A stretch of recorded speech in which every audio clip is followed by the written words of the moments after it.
এবং আমরা মনে করি যে আজকে টক্সটা হচ্ছে খুবই সাকসেসফুল টক্স, ফ্রুটফুল টক্স, এবং এর ফলে বাংলাদেশ এবং মালয়েশিয়ার মধ্যে সামনে যে সম্পর্ক আরো নতুন উচ্চতায় উঠবে। হাই প্রোফাইল একটা টিম নিয়ে উনি অফিসিয়াল ভিজিটে কুয়ালালামপুর আসেন এবং আজকে সকালে ওনার অফিসিয়াল যে বায়োলেটারাল টক্স ছিল মালয়েশিয়ার প্রাইম মিনিস্টার দাতু সেরি আনোয়ার ইব্রাহিমের সাথে। আমরা সকালেই আনোয়ার ইব্রাহিমের যিনি অফিস, এখানে পুত্রজায় আমরা গিয়েছিলাম, ওইখানে অফিসিয়াল টক্স হয়। ওইখানে যেটা হয় যে 3 দফা টক্স হয়। একটা দফা প্রথম হয়েছিল যে একটা সিলেক্ট গ্রুপের সাথে একটা বায়োলেটারাল টক্স হয়, তারপরে 1-on-1 হয় টক্স, মানে আনোয়ার ইব্রাহিম আর আমাদের চিফ অ্যাডভাইজার ছিলেন, এবং শেষ থার্ড সেটা হচ্ছে ডেলিগেশন লেভেল বায়োলেটারাল টক্স।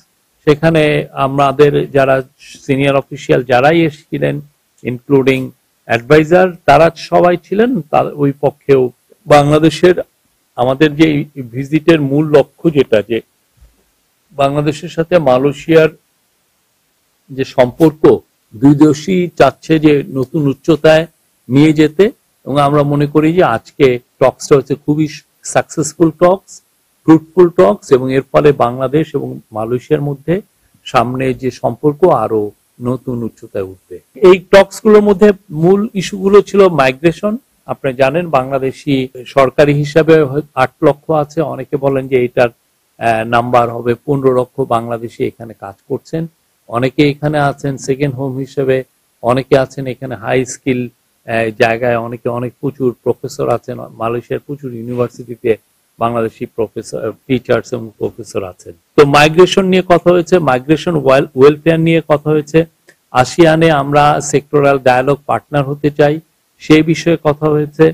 তারপরে আমাদের সাথে মালয়েশিয়ার যে একটা ট্রেড, আপনি জানেন ট্রেডের যে ইমব্যালেন্স আছে, সেই ট্রেড ইমব্যালেন্স কিভাবে দূর করা যায়, এবং সেই অনুযায়ী এই যে কাজগুলো আমরা যাতে মালয়েশিয়ার মার্কেট অ্যাক্সেস পাই, সেগুলো অনেকগুলো প্রোডাক্ট যেগুলো আমরা বিদেশে যেগুলো এক্সপোর্ট করি সেটার মার্কেট এখানে অ্যাক্সেস পাওয়ার জন্য কথাবার্তা হয়েছে। ট্রেডের ক্ষেত্রে একটা ইম্পর্টেন্ট একটা ডিসিশন এসছে যে আমাদের দুই দেশ খুব দ্রুত ফ্রি ট্রেড এগ্রিমেন্টের নেগোসিয়েশনটা শুরু করবে। ব্লু ইকোনমি কথা হয়েছে। আমাদের ইন্টারিম গভর্নমেন্টের একটা বড় একটা মিশন হচ্ছে যে বাংলাদেশের যে ডিপসি যে আমাদের যে টেরিটরি আছে সেখানে কিভাবে ডিপসি ফিশিং কিভাবে বাড়ানো যায় সেই বিষয় নিয়ে কথাবার্তা হয়েছে। এশিয়া আলোকে চিরাং পোর্টের তাদের ইনভেস্টমেন্ট নিয়ে কথা হয়েছে। তারপরে এডুকেশন নিয়ে কথা হয়েছে। আমাদের প্রচুর ছেলে, একটা হিসাবে দেখা যায় যে 10,000-এর মতো ছেলে বাংলাদেশি এখানে পড়ালেখা করছেন, তারা যাতে গ্রাজুয়েশন করার পরে এখানে স্কিল লেবারের যে স্কিল ওয়ার্কারের যে ভিসা সেটা পান, সেই জন্য কথা হয়েছে। ডিফেন্স কোঅপারেশন নিয়ে কথা হয়েছে দুই দলে। রোহিঙ্গা ক্রাইসিস নিয়ে অনেক কথা হয়েছে। রোহিঙ্গা সেই 2017 সালে 7.5 লক্ষের মতো রোহিঙ্গা বাংলাদেশে এসেছিলেন, তারপরে আরো এই যে গত 18 মাসে আরো 1.5 লক্ষ রোহিঙ্গা এসেছেন।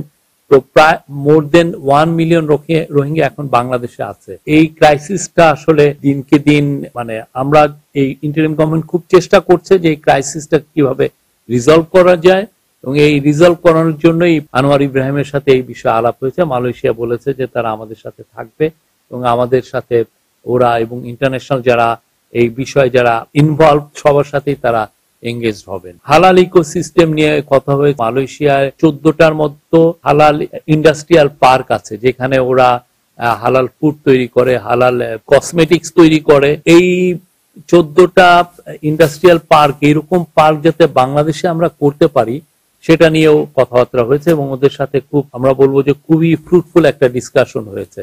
বাংলাদেশ ওয়ার্ল্ডের 3য় বৃহত্তম মুসলিম মেজরিটি নেশন হওয়ার সত্ত্বেও বাংলাদেশের হালাল ইকোনমিটা সেভাবে টেক অফ করেনি, অথচ এই হালাল ইকোনমির সাইজ আজকে আমাদেরকে ওদের মালয়েশিয়ান এক অফিসিয়াল বললেন যে প্রায় $3 ট্রিলিয়ন।